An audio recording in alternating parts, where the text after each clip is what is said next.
오늘 우리에게 주신 하나님의 말씀은 고린도전서 12장 12절로 26절의 말씀입니다. 저와 여러분이 한 절씩 교독하시겠습니다.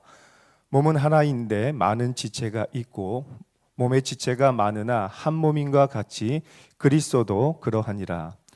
우리가 유대인이나 헬라인이나 종이나 자유인이나 다 한 성령으로 세례를 받아 한 몸이 되었고 또 다 한 성령을 마시게 하셨느니라.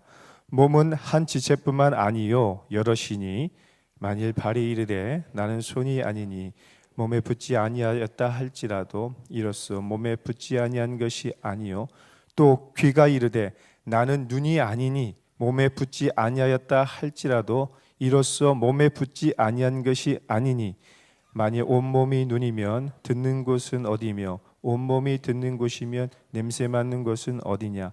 그러나 이제 하나님이 그 원하시는 대로 지체를 각각 몸에 두셨으니 만일 다 한 지체뿐이면 몸은 어디냐. 이제 지체는 많으나 몸은 하나라.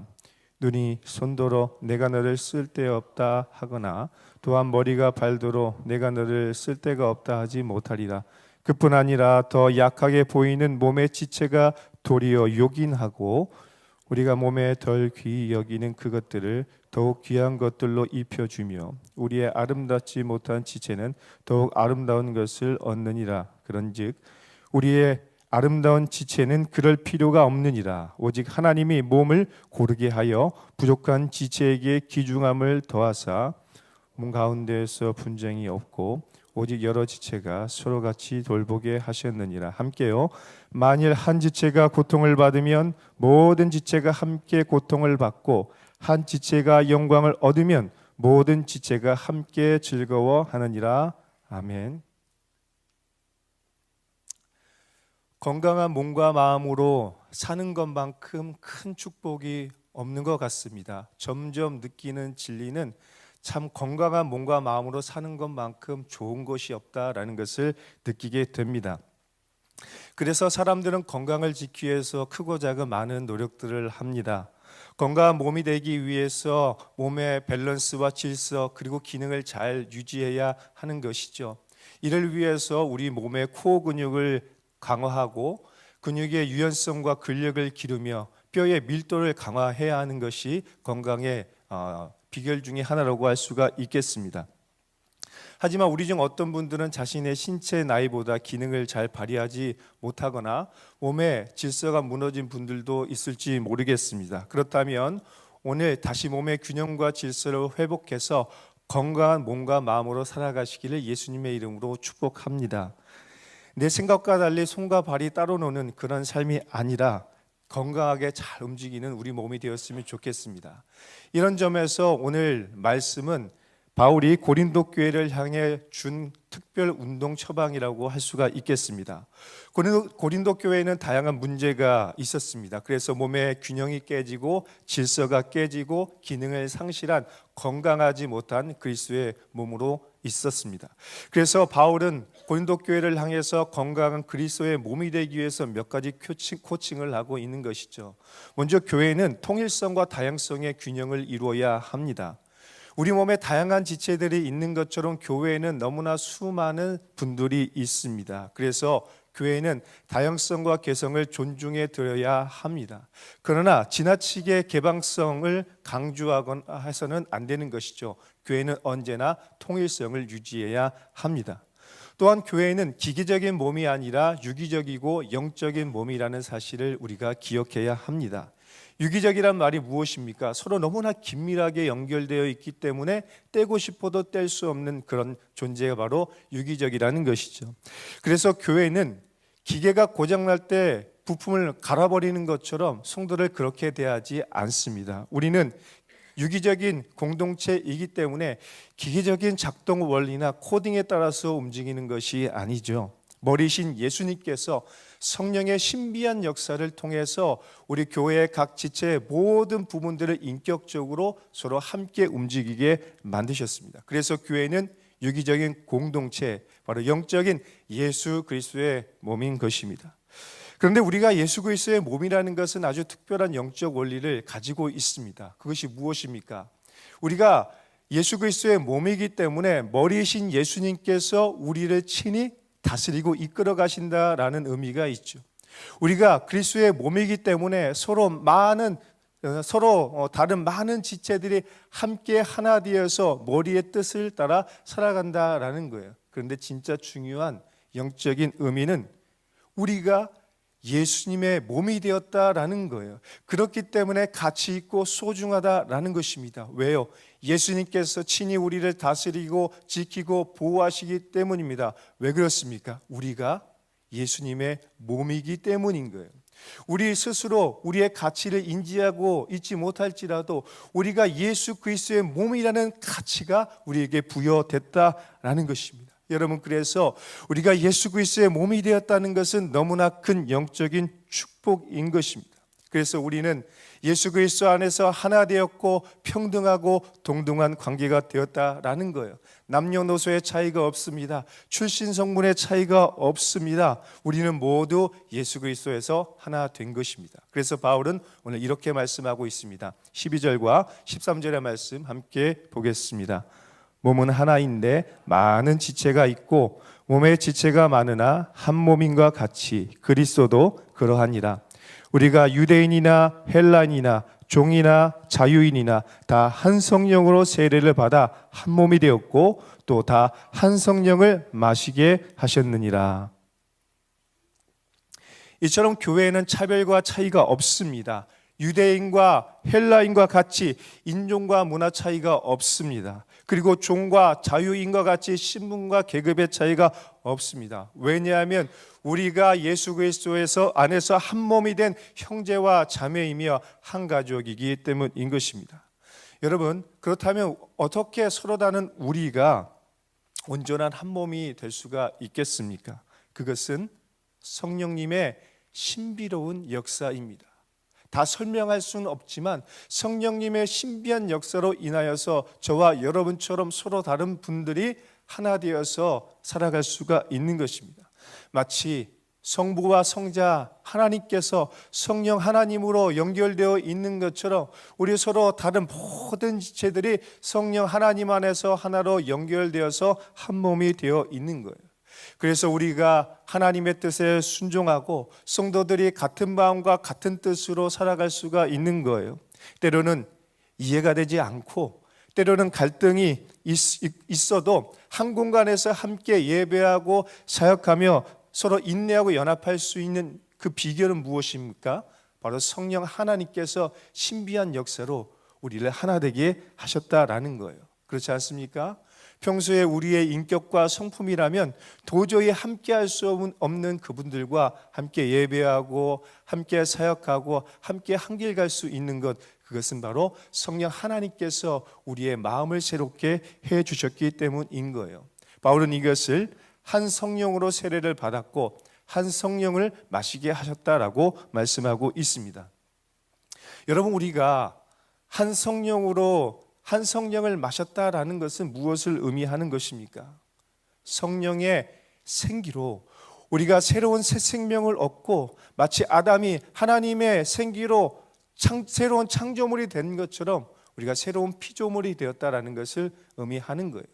우리가 한 성령을 마셨다라는 것은 우리 안에 계시는 성령께서 날마다 흘러넘치는 생수의 강과 같은 은혜와 능력을 부어주셔서 우리가 성령의 은혜로 성령의 능력으로 살아갈 수 있게 하셨다라는 것입니다. 사랑하는 여러분, 교회는 정말로 특별하고 신비로운 공동체입니다. 세상 같으면 만나지도 않고 만날 수도 없는 사람들이 하나 되어서 함께 예배하고 서로 사랑한다고 말합니다. 형제님, 자매님, 집사님, 목사님 사랑합니다라고 말을 하고 있습니다. 그리고 함께 섬기며 함께 예배하고 함께 한 공간에 있습니다. 주차가 불편해도 은혜를 사모하면서 이 자리에 나와 예배를 드리고 있습니다. 참 신비하고 특별한 공동체입니다. 그러므로 혹시 지금 누군가가 이해되지 않고 누군가를 용납하고 수용할 수 없다면 우리를 하나 되게 하시는 성령 하나님의 은혜를 간구해 보시기 바랍니다. 성령께서 주시는 마음에 순종해 보시기 바랍니다. 그럴 때 우리 마음속에 영적인 마음의 여유가 생기고 누군가를 용납하고 함께할 수 있는 넉넉한 마음이 생기게 될 것입니다. 용납할 수 없었던 성도들을 용납하게 되고, 용서할 수 없었던 우리 형제와 가족들과 친척들과 여러 사람들을 용납할 수 있는 신앙의 인격이 생기게 될 것입니다.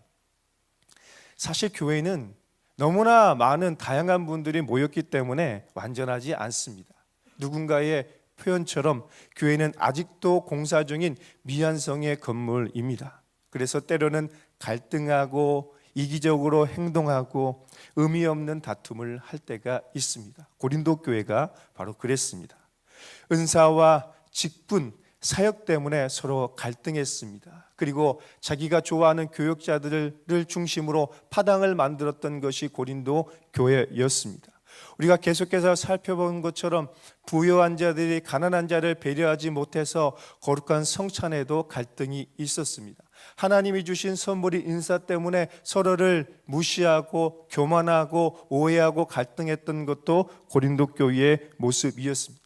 그래서 오늘 바울이 말씀하는 것처럼 발과 손이 따로 놀고, 그리고 귀와 눈이 서로 상관이 없는 것처럼 생각하고 서로가 불필요하고 쓸모없다라고 이야기하기도 했습니다. 하지만 우리가 너무나 잘 아는 것처럼 우리의 몸은 각자의 필요와 기능을 가지고 있습니다. 우리는 서로를 필요로 하는 상호 보완적인 관계인 거죠. 강한 것은 강한 것대로, 약한 것은 약한 것대로 다 그 쓰임이 있기 때문에 서로 보완하고 협력해야 하는 것입니다. 왜냐하면 아무리 부정하고 부인하고 싶어도 우리의 몸은 하나이기 때문입니다. 그래서 가정에서 남편과 아내가 그리고 부모와 자녀가 서로 필요 없다라고 이야기하면 그 가정은 무너진 가정인 거예요. 교회에서 목회자와 성도가 서로를 사랑하지 않고 서로를 필요로 하지 않는다면 그 교회는 무너진 거예요. 직장에서 상사와 부하가 서로 원수처럼 여기고 서로 돕지 않는다면 그 회사는 무너지게 될 것입니다. 여러분, 그래서 우리는 서로를 소중하게 여기고 서로 협력하고 함께 연합하는 유기적인 몸, 유기적인 교회, 유기적인 가정을 이루어야 할 것입니다. 사랑하는 여러분, 우리 모두는 각자 자기 몸을 너무 사랑합니다. 여러분, 여러분의 몸을 사랑하시죠? 우리의 몸이 손과 발, 모든 지체가 한 몸이라는 것 우리가 애써 의식하지 않아도 그건 너무나 잘 알고 있습니다. 그래서 우리는 때로는 내 마음에 들지 않고 내 생각과 다른 지체를 바라보면서 사랑하고 내 한 몸이라는 것을 인지하고 받아들여야 할 것입니다. 그러면 어떻게 할 때 이 서로의 갈등과 다름을 극복해 나갈 수 있을까요? 18절로 20절의 말씀을 함께 보겠습니다. 그러나 이제 하나님이 그 원하시는 대로 지체를 각각 몸에 두셨으니 만일 다 한 지체뿐이면 몸은 어디냐? 이제 지체는 많으나 몸은 하나라. 아멘. 갈등과 다툼을 극복하는 비결은 모든 것이 하나님의 주권과 선택에 의해서 만들어졌다라는 것을 믿는 것입니다. 그리고 순종하는 것입니다.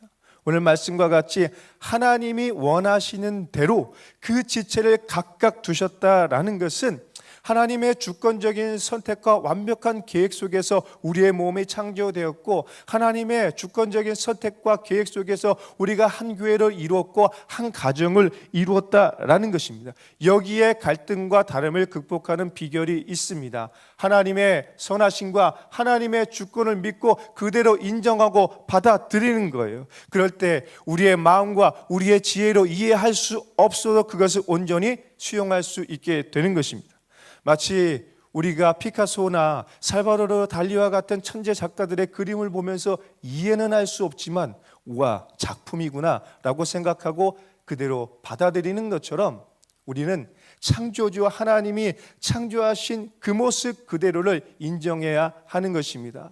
내 얼굴이 마음에 안 들고 내 키가 마음에 안 들고 내 머리 스타일이 마음에 안 들지라도 하나님께서 나를 이렇게 만드셨구나, 나는 하나님의 작품이구나, 우리 가정은 하나님께서 붙여주신 만들어주신 작품이구나, 나를 보내주신 이 교회가 하나님의 작품이고 내게 꼭 필요한 교회구나 라는 것을 인정하는 거예요. 그것이 바로 믿음인 것입니다. 사랑하는 여러분, 때로는 몸의 약한 부분과 덜 귀하게 보이는 부분을 보면서 불필요한 것처럼 느껴질 수 있습니다. 그것의 존재의 가치와 기능을 이해하지 못할 때도 있습니다. 그리고 제 기능을 발휘하지 못하는 것을 보면서 마치 도마뱀이 꼬리 잘라버리듯이 그것을 도려내고 싶은 마음도 있을 수 있습니다. 하지만 오늘 말씀과 같이 덜 귀해 보이고 덜 요긴하게 보이는 그 지체가 어쩌면 진짜 중요한 지체일 수 있습니다. 그리고 그것까지 건강해야, 그것까지 잘 돌아가야 우리가 진짜 건강한 몸이고 진짜 건강한 가정과 교회가 될 수 있는 것입니다. 그러므로 오늘 우리는 서로를 돌아보며 연약한 지체를 소중하게 여기고 하나 되기 위해서 마음을 써야 할 것입니다. 왜냐하면 우리는 영적인 운명 공동체이기 때문입니다. 아무리 부정하고 부인하고 싶어도 우리는 그리스도 안에서 한 몸이고 한 가정이고 한 교회인 것입니다. 그래서 우리는 한 지체가 고통스러우면 우리도 고통스럽고 한 지체가 기뻐하면 우리도 기쁜 거예요. 우리 순원들이 슬퍼하면 우리가 슬픈 거고 우리 순원들이 기뻐하면 우리가 기쁜 것입니다. 25절로 26절의 말씀 함께 보겠습니다. 몸 가운데서 분쟁이 없고 오직 여러 지체가 서로 같이 돌보게 하셨느니라. 만일 한 지체가 고통을 받으면 모든 지체가 함께 고통을 받고 한 지체가 영광을 얻으면 모든 지체가 함께 즐거워하느니라. 아멘. 이처럼 우리는 하나님께서 만드신 영적인 운명 공동체, 영적인 한 몸, 유기적인 몸입니다. 우리는 성령 안에서 모두 연결되어 있습니다. 그래서 심지어 성도의 영광은 예수님의 영광이고 성도의 고통은 예수님의 고통이 되는 것입니다. 왜 그렇습니까? 예수님이 우리의 머리가 되시고 우리가 예수님의 몸이기 때문에 예수님의 영광이 우리의 영광이고 예수님의 고통이, 예수님의 십자가가 우리의 고통과 십자가가 되는 것처럼 성도의 고통은 예수님의 고통이고 성도의 기쁨은 예수님의 기쁨이 되는 것입니다. 그러므로 오늘 우리는 가장 연약한 지체, 가장 이해할 수 없고 연합하고 협력할 수 없는 지체까지라도 용납할 수 있도록 성령님의 은혜에, 성령님의 능력, 성령님의 마음을 강구해야 할 것입니다. 그럴 때 성령 하나님께서 우리의 마음에 지경을 넓히시고 우리의 마음에 여유를 주시고 힘을 주셔서 우리의 인격과 성품으로 받아들일 수 없는 우리의 가족과 우리의 형제 자매들을 모두 다 수용하여서 함께 한 하나님을 예배할 수 있게 될 것입니다. 우리 예수님이 어떻게 살아가셨습니까? 쇠되고 멸시받는, 세상에 천대받는 자들을 향해 손을 내밀어 주셨습니다. 심지어 민족과 사회의 악으로 취급받던 세리와 죄인들과 창기들을 예수님의 가족으로, 예수님의 몸으로 받아들여 주셨습니다. 예수님의 그 특별한 사랑과 성령님의 신비한 역사로 말미암아 끊어내고 싶고 함께하고 싶지 않았던 그 지체까지라도 거룩한 한 몸이 되는 특별한 은혜가 있었습니다. 그러므로 우리도 예수님과 같이 연약하고 불필요해 보이는 지체들을 소중하게 여기며 나의 몸으로 품을 수 있어야 할 것입니다. 영적인 포용력과 수용력을 가지고 나의 몸으로 소중하게 여기면서 함께 한 몸을 이루어야 할 것입니다. 교회는 그리스도 안에서 한 몸입니다. 너무나 다양한 분들이 모였기 때문에 만약 그 힘을 하나로 모을 수 있다면 더 강력한 힘을 발휘할 수 있고, 너무나 다양한 사람들이 모였기 때문에 그 소리를 하나로 모을 수만 있다면 더 풍성하고 웅장한 천국의 오케스트라가 될 줄 믿습니다. 우리는 주 안에서 한 몸입니다. 기도하겠습니다.